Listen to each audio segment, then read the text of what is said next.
మాట్లాడుకున్నా ఆయన ధనంజయ రెడ్డి గారికి చెప్పినా కూడా నిధులు విడుదల కాకపోవడం చాలా ఇబ్బందులకు గురి చేసింది. 1200 కోట్ల రూపాయల్ని 125 కోట్ల రూపాయలకు పెంచి దాంట్లో రూపాయి కూడా ఈనాటికి కూడా విడుదల చేయనటువంటి పరిస్థితులు. మీ అందరికీ తెలుసు మంగళగిరిలో ఎన్ని పనులు చేశాం ఇప్పటికే, కానీ రూపాయి కూడా నిధులు రాని పరిస్థితుల్లో కాంట్రాక్టర్లు ఎన్ని ఇబ్బందులు పడతా ఉన్నారు, వాళ్ళ ఒత్తిడి ఎంత ఉంది. నేను సుమారు 7-8 కోట్ల రూపాయలు బయట నుంచి అప్పులు తీసుకొచ్చి మరి కాంట్రాక్టర్లకి సర్దినటువంటి పరిస్థితులు కూడా అందరికీ తెలుసు. అదేవిధంగా ఇవన్నీ కూడా ఎంటీఎంసీలో చేయగలిగాం. మరి దుగ్గిరాల మండలానికి వచ్చేసరికి 50 కోట్ల రూపాయల నిధులు కేటాయించమని చెప్పి అడిగాం. 50 కోట్లని చివరికి 20 కోట్లన్నా కేటాయించమని చెప్పి అడిగినా కూడా ఆ నిధులు కూడా కేటాయించినటువంటి పరిస్థితులు వచ్చినాయి. ఆ సొంత డబ్బులతోటి ఇటు ఎంటీఎంసీలో కానివ్వండి, అదేవిధంగా దుగ్గిరాల మండలంలో కానివ్వండి, ఎన్ని పనులు చేశామో మంగళగిరి నియోజకవర్గ ప్రజలకి ఇక్కడ ఉన్నటువంటి అందరికీ తెలిసినటువంటి విషయమే. ఇంత జరిగినా కూడా ఇవాళకి కూడా బిల్లులు రానటువంటి పరిస్థితులు మరి ఉంటే ఏం చేయాలి? ఒకవైపు చూసాము 2019లో లోకేష్ అంతటి అతన్ని అభివృద్ధి చేయకపోతే ఓడించినటువంటి మంగళగిరి ప్రజలు మళ్ళా తిరిగి వైఎస్ఆర్ కాంగ్రెస్ పార్టీకి పట్టం కట్టాలి అని అంటే మనం సంక్షేమంతో పాటు అభివృద్ధి కూడా చేయాల్సినటువంటి అవసరం చాలా ఉంది. ఆ అభివృద్ధికి మరి సహకరించకపోతే మళ్ళీ తిరిగి ఏ మొహం పెట్టుకొని మేము వెళ్ళి ఓట్లు అడగాలి మంగళగిరి ప్రజల్ని? చాలా బాధపడ్డాము, చాలా ఇబ్బందులు పడ్డాము. అందుకని నేను ఎవరిని నిందించాల్సినటువంటి అవసరం లేదు. ఇవాళ ఎవరి బాధలు వాళ్ళకున్నా, ఆర్థిక ఇబ్బందులు ఉన్నా కూడా వాళ్ళకి నాకు ధనంజయ రెడ్డి గారు చాలా సార్లు మెసేజ్లు పెట్టారు. అలాగే కొంచెం ఫైనాన్షియల్గా ఇబ్బందులు ఉన్నాయి, ఆ ఇబ్బందులు తొలగిపోగానే మంగళగిరికి డబ్బులు ఇస్తామని అన్నారు.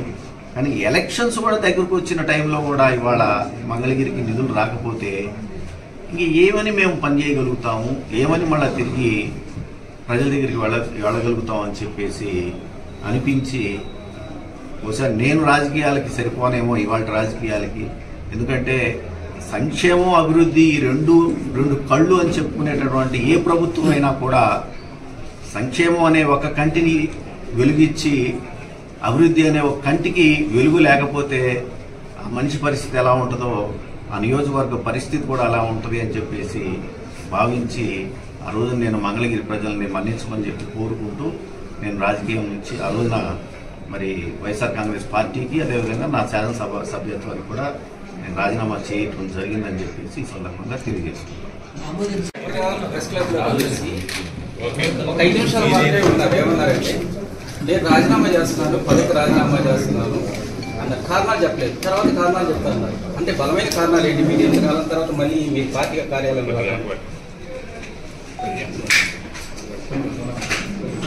సుమారు 9.5 సంవత్సరాల కాలం మంగళగిరి ప్రజలు, అదేవిధంగా ఆ రోజుల్లో నేను వైఎస్ఆర్ కాంగ్రెస్ పార్టీ తరఫున మంగళగిరిలో గెలవటం, మంగళగిరి ప్రజలు నన్ను ఆశీర్వదించడం, ఒక 5 సంవత్సరాలు ప్రతిపక్షంలో, 4.5 సంవత్సరాలు సుమారుగా పాలకపక్షంలో పనిచేయటం,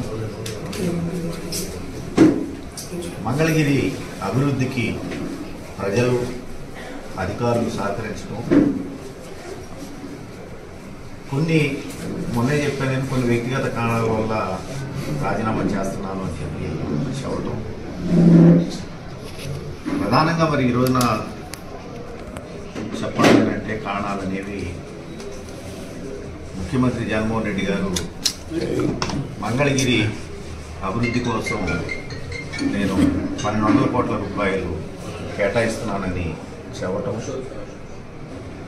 ఆ కేటాయింపులు చేసేటప్పుడు నాకు కూడా తెలియదు. చాలా సంతోషించాం ఆ రోజున. 1200 రూపాయలు మంగళగిరికి అభివృద్ధి కోసం కేటాయిస్తున్నారు అని తెలియదు. ఎందుకంటే గతంలో చంద్రబాబు నాయుడు గారు ఇదే మంగళగిరిలో నివసిస్తూ ఆయన ముఖ్యమంత్రిగా ఉండి, వాళ్ళ అబ్బాయి లోకేష్ గారు మంత్రిగా ఉండి ఏమాత్రం మంగళగిరిని పట్టించుకోకపోవడం అనేది చేయటం వల్లనే 2019 సాధారణ ఎన్నికల్లో లోకేష్ గారిని మంగళగిరి ప్రజలు ఓడించడం అనేది మనం చూసాం. అంటే మంగళగిరి ప్రజలు అభివృద్ధిని కోరుకుంటున్నారు అనేది చాలా స్పష్టమైంది. ముఖ్యమంత్రి జగన్మోహన్ రెడ్డి గారు 1200 కోట్ల రూపాయలు ప్రకటించిన తర్వాత కరోనా టైము, ఆ టైంలో ఆర్థికంగా రాష్ట్రం అంతా కూడా ఇబ్బందులు ఉన్నాయి. వెయిట్ చేశాము. తర్వాత సుమారు 2.5 సంవత్సరాల కాలం పాటు నేను ముఖ్యమంత్రి గారి దగ్గరికి వెళ్ళటం, అనేక సార్లు ఆయన అధికారులతోటి సమీక్షలు చేయటం, మంగళగిరి అభివృద్ధి కోసం 1200 కోట్ల రూపాయలని మరి కన్సల్టేట్ని పెట్టి ఏ పనులు చేయాలని చెప్పేసి డిపిఆర్లు కూడా సిద్ధం చేసుకోవడం కూడా జరిగింది.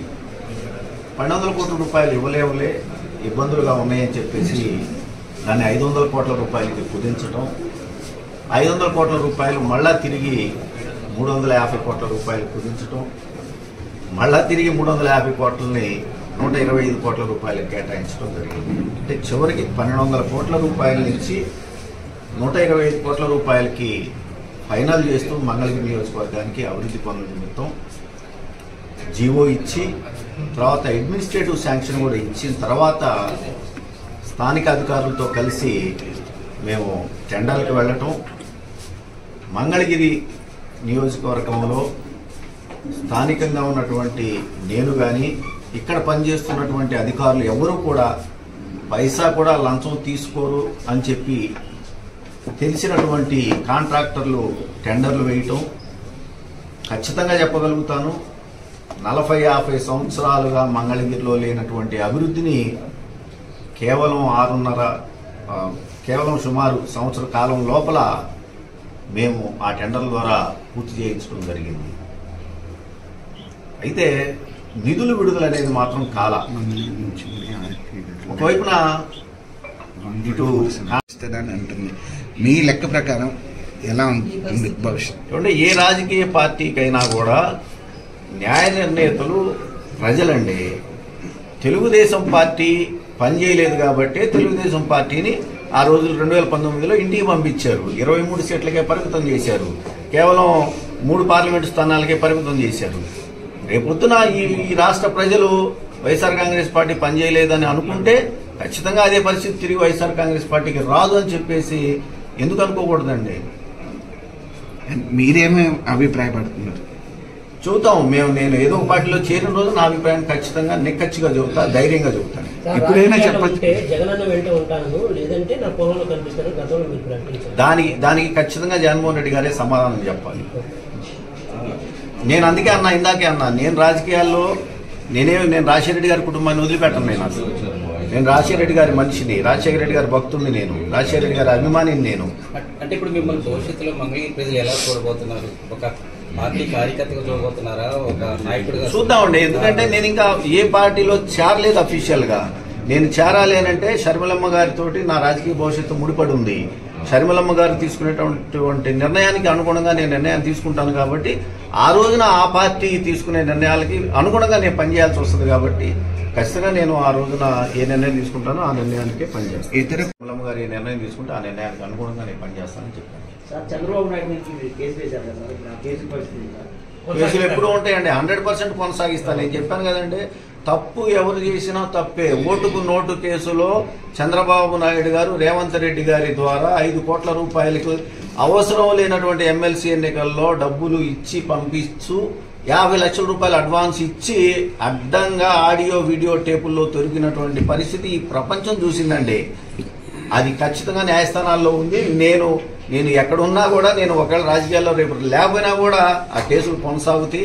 ఇన్నర్ రింగ్ రోడ్డు కేసులో కూడా ఇదే నియోజకవర్గంలో నేను ఎమ్మెల్యేగా ఉండగా చంద్రబాబు నాయుడు గారు తెలుగుదేశం పార్టీ అనేది ఆ రోజుల్లో ఆ ప్రభుత్వం తప్పులు చేసిందనేది నా అభియోగాలతోటి నేను గౌరవ న్యాయస్థానాలని నేను ఆశ్రయించాను. కాబట్టి ఆ కేసులకు సంబంధించి నేను ఎక్కడికి వెనక్కి పోను. ఆ కేసులు కంటిన్యూ అవుతాయి ఖచ్చితంగా. కాంగ్రెస్ లో కలిస్తే రేవంత్ రెడ్డి కాంగ్రెస్ లో ఉన్నాడు కాబట్టి రేపొద్దున 2 పార్టీ ఒకే పార్టీలో ఉంటారు కాబట్టి ఏదైనా అవకాశం అసలు ఉండనే ఉండదండి. నేను అది అందుకే అంది, ఓటుకు నోటు కేసులో రేవంత్ రెడ్డి గారు, చంద్రబాబు నాయుడు గారు మనవాళ్ళు బ్రీఫ్డ్ మీ అనే వాయిస్ ఆయనదే అని చెప్పేసి నేను స్పష్టంగా FSL ల్యాబ్ ద్వారా నేను ఇచ్చినటువంటి సమర్పించినటువంటి పేపర్స్ ఉన్నాయి కాబట్టి పైగా రేవంత్ రెడ్డి గారు ఆడియో వీడియోలో దొరికిపోయాడండి. ముఖ్యమంత్రి అయితే ఏమన్నా గొప్ప ఏంటంటే తప్పు చేసిన వాళ్ళు మహామహులే న్యాయస్థానం మెట్లెక్కి శిక్ష అనుభవించారు ప్రజాస్వామ్యంలో. దానికి ముఖ్యమంత్రి అనో ప్రధానమంత్రి అనో తేడా ఉండదు. తప్పు చేసిన వాడు తప్పే, ఆ శిక్ష అనుభవిస్తాడు. సార్ రేపు జగన్ ప్రభుత్వం కూడా చాలా తప్పులు చేసినాయని ఆరోపిస్తున్నాయి. వాటి మీద కూడా కేసులు వేసే అవకాశం ఉందా? ఆ రోజు చూస్తామండి పరిస్థితులు. ఏడన్నా దొరికితే మాత్రం అదే అంటుంది, ఎవరైనా తప్పే. నేను చేసిన ఇది ఎక్కడైనా తప్పు ఉంటే తీయండి, ఇదిగో నేను తప్పు చేశానని నిరూపించండి, నేను దానికి బద్దుండై ఉంటాను. మీరు చేసిన తప్పే, నేను చేసిన తప్పే, ఎవరు చేసిన తప్పేనండి. ఎందుకు ఎన్నుకుంటున్నారు ప్రజలు ప్రజాప్రతినిధుల్ని? మమ్మల్ని పరిపాలించండి, చట్టబద్ధంగా చేయండి అని చెప్పేసి పరిపాలన చేయమన్నప్పుడు ఈ దోపిడీలు ఏందండి ఎందుకు వస్తాయి? అలా చేస్తే అందుకే కదా, అలా చేయకూడదని వాటిని కట్టడి చేయడానికే కదా న్యాయస్థానాలు చట్టాలు ఉన్నాయి. సార్, మంగళగిరిలో మీరు ఎమ్మెల్యేగా ఉన్నప్పుడు కొన్ని పనులు చేశారు, కోనేరు లాంటివి కావచ్చు, చేనేతగా అది నత్తనాటకం నడుస్తున్నాయని చెప్పేసి ఒక వాదన అందరూ సగత్తా ఉంది. మరి మీరు పక్కకి వెళ్ళిపోయారు, ఏంటి వాటి పరిస్థితి? నేను పక్కకి వెళ్ళిపోయినా కూడా నేను ఆ అధికారులను కోరుకుంటానండి వాటిని కంటిన్యూ చేయమని. నాకు తెలిసి చేనేత బజార్ అయిపోయింది, త్వరలోనే దాన్ని ఓపెనింగ్ చేసుకుంటారు. నేను కమిషనర్ గారిని వ్యక్తిగతంగా కలుస్తాను. కోనేరు కూడా మీరు అంటే కోనేరు వాస్తవంగా ఏమైందనేది మీరు చూశారండి. ఒక కమిటీకి ఎండోమెంట్ అధికారులు దాన్ని రిఫర్ చేయటం వల్ల ఆ కమిటీ 2-3 నెలలు టైం తీసుకుంది. ఎక్కడైతే పిడుగుపడి అది దెబ్బతిందో అక్కడ మళ్ళీ తిరిగి మెట్లు నిర్మించాలి అంటే ఎలా ఆ మెట్ల నిర్మాణం కొనసాగించాలనేది ఒక రిపోర్ట్ రావడానికి 2-3 నెలలు టైం పట్టింది. ఆ రిపోర్ట్కి అనుగుణంగా పనిచేయడానికి కాంట్రాక్టర్ దొరకడానికే మాకు 5-6 నెలలు పట్టింది ఆ రోజుల్లో. ఇవాళ ఆ కాంట్రాక్టర్ పని కూడా చివరికి నాకు నిన్న కూడా నేను మాట్లాడుకుంటానే ఉన్నాను వాళ్ళతోటి ఎంతవరకు వచ్చిందని. లాస్ట్కి వచ్చేసరికి ఇంకో 3-4 హోల్స్ వేయాలని చెప్పేసి అంటా ఉన్నారు. అదైతే వెంటనే ఆ మెట్ల నిర్మాణం కూడా కొనసాగుద్ది. ఇవన్నీ కూడా ఈ పనులు బిగినైనటువంటి పనులన్నీ ఇవన్నీ కూడా ఖచ్చితంగా ఎవరైనా కొనసాగించాల్సిందే, కొనసాగిస్తారని చెప్పి నేను భావిస్తాను. ద్వారానే ఈ మెసేజ్ని పబ్లిక్ తీసుకెళ్ళగలరు. ఒకవేళ మీరు అన్నట్టు అది కనుక ల్యాబ్స్ సెటరైట్ చేసినట్టయితే మీరు పునరాలోచన చేసుకునే అవకాశాలు ఉన్నాయి. నేను అసలుకి వెళ్ళనండి, నేను తిరిగి వెనక్కి వెళ్ళే ప్రశ్నే లేదు. ఎందుకంటే ఏమండి 125 కోట్ల రూపాయలు నిధులు కూడా పైసా లంచం లేకుండా కాంట్రాక్టర్లతో పనిచేయించే వాళ్ళని. అందులో కూడా గమనించండి, నేను అందరినీ కోరుకునేది ఒకటే, రాజకీయాల్లో ఉండే మనము ఒక పార్టీలో ఉన్నప్పుడు ఇంకో పార్టీని ఓడించాలని చెప్పేసి అనుకుంటాం. మనం అలా అనుకున్నప్పుడు ఖచ్చితంగా వైఎస్ఆర్ కాంగ్రెస్ పార్టీ కొన్ని సిద్ధాంతాలతో ఉండాలి. అవి ఏంటి అని అంటే మంగళగిరిలో టీడీపీ అభ్యర్థిని ఓడించాలి, కుప్పంలో టీడీపీ అభ్యర్థిని ఓడించాలి, పులివెందుల్లో టీడీపీ అభ్యర్థిని ఓడించాలి, అటు గాజువాక, భీమవరం ఇలాంటి కొన్ని ముఖ్యమైనటువంటి ప్రాంతాలలో వైఎస్ఆర్ కాంగ్రెస్ పార్టీ తెలుగుదేశం పార్టీ అభ్యర్థుల్ని తన ఆపోజిట్ గా ఉండేటువంటి అభ్యర్థుల్ని ఓడించాలి అని అంటే పనిచేయాలండి మనం ప్రజలకి. ఆయా నియోజకవర్గాల్లో ఉన్నటువంటి వైఎస్ఆర్ కాంగ్రెస్ పార్టీ అభ్యర్థుల్ని కాపాడుకోవాలి. ఆ ప్రజలకి దగ్గరగా అతి దగ్గరగా వెళ్ళేటటువంటి వాళ్ళకి అండగా నిలబడాలి.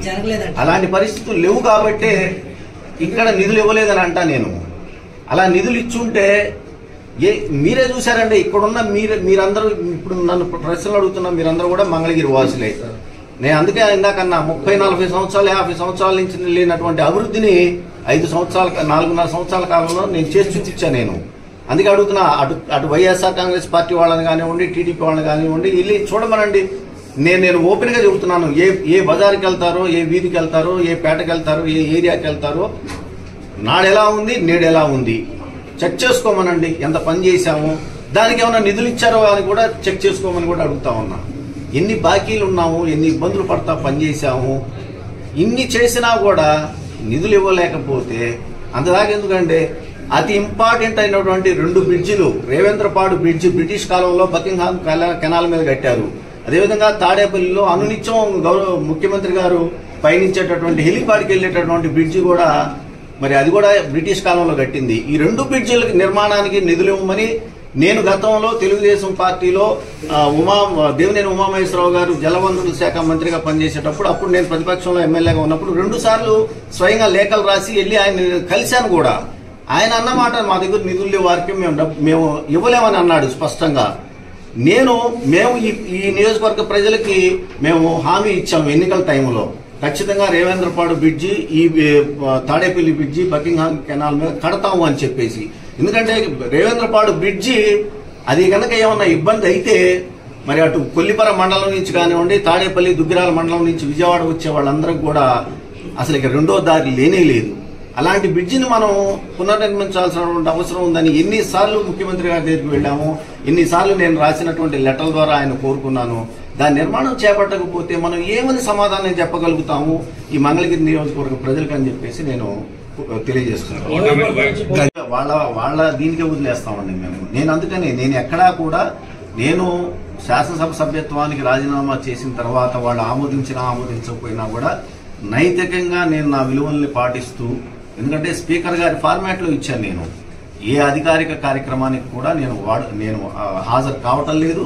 చివరికి నా గన్మెన్లు కానివ్వండి, నాకు ఇచ్చినటువంటి ఎస్కాట్ను కానివ్వండి, నేను ఎక్కడా కూడా వాడుకోవట్లేదు. అయినా కూడా మంగళగిరి ప్రజలకి నేను దూరంగా ఉండను. ఖచ్చితంగా నేను రాజకీయాల్లోనే ఉంటాను.